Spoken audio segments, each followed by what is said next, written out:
Well, I've been in the real estate business for many years, and in 2006, the real estate market was really on fire. People were buying homes that needed a lot of work, and a lot of my clients needed vendors to do repairs, paint, flooring, doors, windows. Somehow, I don't remember who told me to try creative flooring, but from the very first time that I did, which was in 2006, I've been using them regularly.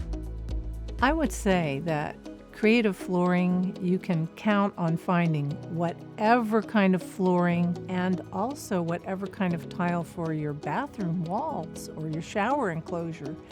You're going to find it here. You don't have to go to a warehouse store where you're not going to get personal service.